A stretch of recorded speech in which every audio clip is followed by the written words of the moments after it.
ಪಾಪಿಗಳಿಗೆಲ್ಲ ಆತ್ಮವಿಕಾಸದ ಮಾರ್ಗ ತೋರಿಸಬೇಕೆಂದು, ಸತ್ಯ ಧರ್ಮ ಶಾಂತಿಗಳ ಒಡೆಯಿಸಬೇಕೆಂದು ಕಾದಿರುವೆನು. ಜಗದೇಕ ನಿನ್ನಂತಹ ಪರಾಕ್ರಮಶಾಲಿಗಳಿಂದ ಅಧರ್ಮವು ನಾಶವಾಗಲೇಬೇಕು. ನಿಜ, ನಾಶವಾಗಲೇಬೇಕು. ಏನು ಮಾಡಲಿ, ನನ್ನ ಪರಾಕ್ರಮದ ಮಹತ್ವಾಕಾಂಕ್ಷೆಯನ್ನು ನಮ್ಮೆದುರಿನಲ್ಲಿ ತೋರಿಸೋಣವೆಂದರೆ ಪರಾಕ್ರಮಿಯಾದ ಶತ್ರುವಿಲ್ಲದೆ ನನ್ನ ವೀರಾವೃತ್ತಿಯು ನಷ್ಟವಾಗಬೇಕು. ಏನೆಂದ ಮಹೇಂದ್ರ, ಪರಾಕ್ರಮಿಯಾದ ಶತ್ರುವನ್ನು ಬಯಸುತ್ತಿರುವೆಯಾ? ಹೌದು ಪೂಜಾರೆ, ರಣವಿದ್ಯೆಯಲ್ಲಿ ಪ್ರವೀಣತೆಯನ್ನು ಹೊಂದಿ ಪ್ರಳಯಾಗ್ನಿಯಲ್ಲಿ ಎದುರಿಸುವ ಈ ನನ್ನ ತೋಳುಗಳ ಕಲಿತನಕ್ಕೆ ಪರಾಕ್ರಮಿಯಾದ ಶತ್ರುವನ್ನು ತೋರಿಸಿ ನನ್ನ ರಣದಾಹವನ್ನು ಶಾಂತಪಡಿಸಲಾರಿದ ಮಹೇಂದ್ರ, ಸ್ವರ್ಗ ಸಿಂಹಾಸನದಿಂದ ಕುಣಿದಾಡಿ ಆಮೇಲೆ ಕವಿಯಂತೆ ಬಾಯಿ ಬಿಡಬೇಕಾಗಿತ್ತು. ಎಚ್ಚರಿಕೆ, ನನ್ನ ಮಾತು ಕೇಳು. ಸುಖವಾಗಿ ಸ್ವಂತ ಪರಿಪಾಲನೆಯನ್ನು ಮಾಡುವುದು ಬಿಟ್ಟು ಅನ್ಯಾಯವಾಗಿ ಆತಂಕವನ್ನು ಇಟ್ಟುಕೊಂಡು ಅವಮಾನಿತನಾಗಬೇಡ. ನನ್ನನ್ನು ಸಾಮಾನ್ಯ ವೀರನೆಂದು ಭಾವಿಸಿ ಈ ರೀತಿ ಮಾತನಾಡುತ್ತಿದ್ದೀರಾ?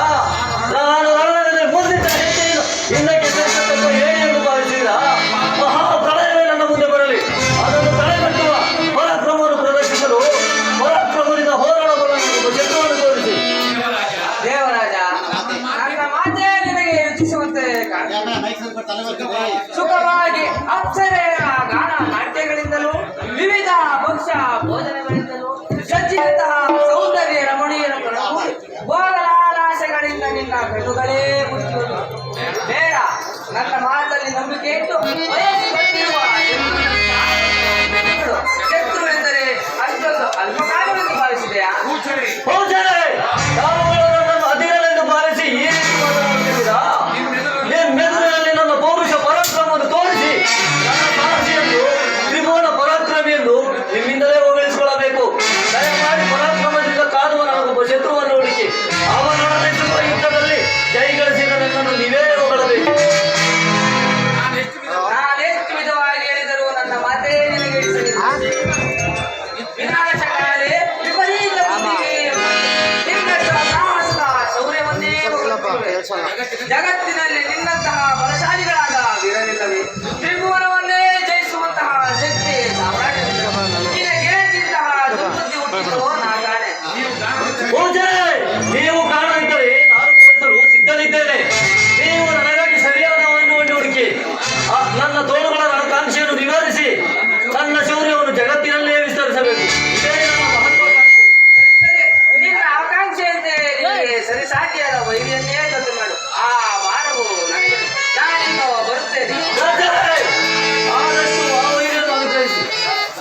ಸಂತೋಷ, ಹಾಗೆಯೇ ಆಗಲಿ.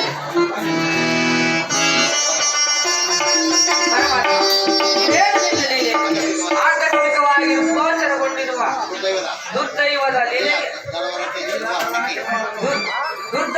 ಲೀಲೆ ಗರ್ವಹರಣಕ್ಕೆ ಪರಿಪಕ್ವ ಕಾಲ ಎಂಬ ಅದರಲ್ಲೂ ಪರಾಕ್ರಮಿಯಾದ ಶತ್ರುವೇ ಬೇಕೆಂದು ಬಯಸಿದರಲ್ಲ. ಅಂತಹ ಪ್ರಬಲ ಪರಾಕ್ರಮಿ ಸರಿ, ಈಗ ಹೊಳೆಯಿತು.